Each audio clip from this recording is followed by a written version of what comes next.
मैं एक ऐसा ही किस्सा लेकर आया हूं मेहंदीपुर बालाजी का। मुझे याद है वो दिन जब मैं मेहंदीपुर बालाजी पहली बार गया था।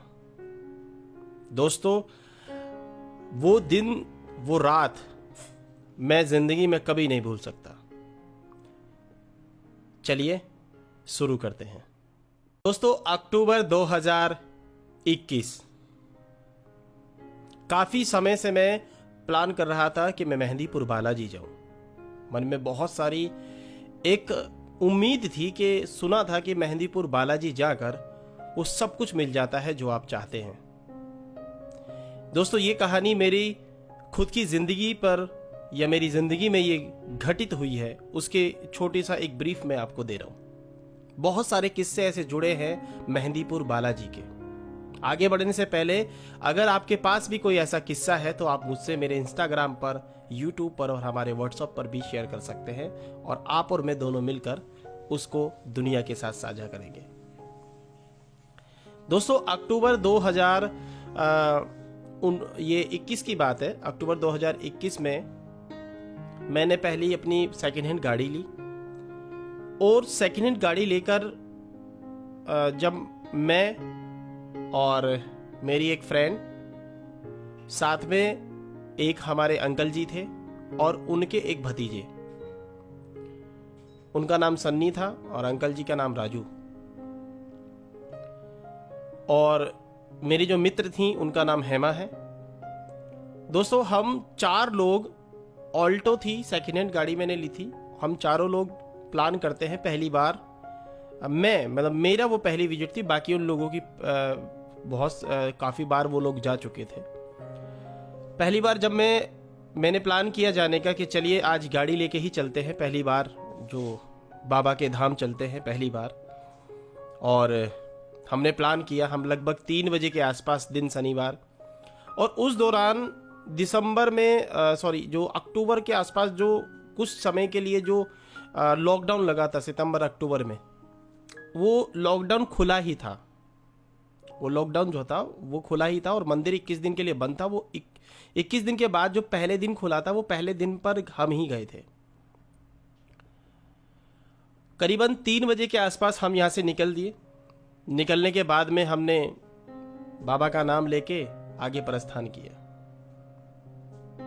हमारे वेदों पुराणों में और हमारे बुजुर्गों ने और बहुत विद्वानों ने बहुत ऐसी बातें बताई हैं मेहंदीपुर बालाजी के बारे में। और मेहंदीपुर बालाजी के बारे में मैंने एक चीज और सुनी है दोस्तों। मेहंदीपुर बालाजी में जब तक बालाजी का आदेश ना हो, कोई भी व्यक्ति वहां पर नहीं आ सकता। और जब आप वहां पर जाते हैं तो आपके साथ जो संकट होते हैं दोस्तों, वो भी बहुत होते हैं। वो आपको जाने नहीं देंगे आसानी से। समय लगभग शाम के 6 बज चुके थे। हमने जो रूट पकड़ा हुआ था वो पकड़ा था गुड़गांव, भिवाड़ी, और ये अलवर वाला जो रास्ता है, अलवर वाला रूट था, उस वाले रूट से हम जाने लगे। करीबन 7, साढ़े 7 बजे के आसपास था और हम भिवाड़ी हमने क्रॉस किया था और सर्दी का समय हो चुका था, अंधेरा हो गया था। और वो जो रास्ता है वो दोस्तों, बीच में ना डिवाइडर नहीं है उन रास्तों पे। आगे एक पैच आता है ऐसा कि जहां पर डिवाइडर नहीं है, वो है तो चौड़ा रास्ता, बट वो डिवाइडिंग, बीच में एक डिवाइडिंग लाइन लगा देते हैं, वो लाइन नहीं थी। मेरी जो गाड़ी थी उसको सन्नी भाई चला रहे थे और मैं उनके पीछे बैठा था। सन्नी भाई के बराबर में अंकल जी बैठे थे और मैं और जो हेमा है वो पीछे बैठी हुई थी। अंधेरा हो चुका था। गाड़ी हमारी चल रही थी लगभग 70 के आसपास, 70-80 के बीच में हमारी गाड़ी की जो स्पीड थी, वो गाड़ी की स्पीड वो थी। तो मन में एक अजीब सा डर था, मेरे घबराहट हो रही थी, क्योंकि मैं पहली बार बालाजी जा रहा था। सुना है कि वहां पर जो लोग भूत प्रेत पर विश्वास नहीं करते, एक बार वहां जाकर बैठ जाइए, आपको पता चल जाएगा क्या होता है भूत प्रेत। तो मैं ठहरा एक डॉक्टर, मैं ठहरा एक इंजीनियर से डॉक्टर की ओर जो मेरा सफर रहा है, वो एक टेक्निकल, जो कहते हैं ना टेक्निकल दिमाग जो होता है, वो इन चीज़ों पे बिलीव करने वाला नहीं, बट उस रात जो हुआ वो मैं आपको बताता हूँ। हमने पहला टोल टैक्स भिवाड़ी के बाद हमने पहला टोल टैक्स क्रॉस किया। टोल टैक्स के बाद हम जैसे ही बढ़े, लगभग हमारी गाड़ी 3 से 4 किलोमीटर आगे बढ़ी होगी। बिल्कुल घना अंधेरा था, चारों तरफ जंगल था और हल्का हल्का फोग आ चुका था, हल्की हल्की जो है धुंध आ चुकी थी उस एरिया के अंदर। तो गाड़ी की स्पीड लगभग 70 से 80, क्योंकि मुझे गाड़ी चलानी नहीं आती थी और गाड़ी मैंने पहली ले ली थी, तो मेरा जो ध्यान था, मेरा ध्यान ड्राइविंग पे था और जो स्पीडोमीटर के ऊपर था।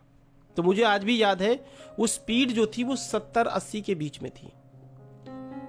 होता क्या है, अचानक ड्राइवर साइड का अगला टायर ब्लास्ट हो जाता है। और सोचिए कि जब 70-80 की स्पीड में गाड़ी चल रही हो और गाड़ी का जो अगला टायर है और वो ब्लास्ट हो जाए तो क्या होगा। आप यकीन मानिए दोस्तों कि वो जो टाइम था ना, रोंगटे खड़े करने वाला टाइम था। एकदम से ऐसा लगा कि अब नहीं बचेंगे, अब गए। तो जैसे ही ब्लास्ट हुआ तो ऐसा लगा कि मुझे जो ड्राइविंग कर रहे थे सन्नी, तो वो मुझे बोल रहे थे कि बाद में उन्होंने बताया कि मुझे ऐसा लगा कि नीचे कोई अद्धा आया है और मेरी गाड़ी ऑटोमेटिकली लेफ्ट में जाकर साइड हो गई है। मतलब उन्होंने बताया कि मुझे नहीं पता क्या हुआ। कहते मैं उनको बहुत देर तक तो उनको मतलब कहते ना कि कॉन्शियसली वो हुआ था कि ये क्या हुआ यार, एकदम से ब्लास्ट हुआ और टायर के फड़कच्चे उड़ चुके थे। और हम जब नीचे उतरकर हमने जब देखा ना, और देखने के बाद में हमारे होश उड़ गए।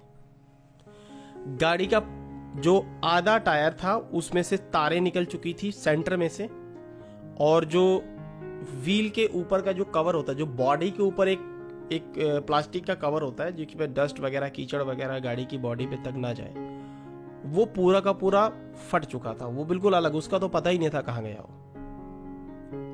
ऐसा लगा कि किसी ने हमारी गाड़ी को संभाल कर लेफ्ट हैंड साइड में लगा दिया।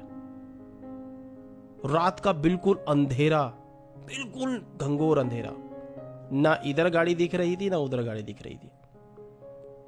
और इत्तफाकन हमारी गाड़ी में एक स्टेपनी भी थी, स्टेपनी में पूरी एयर थी।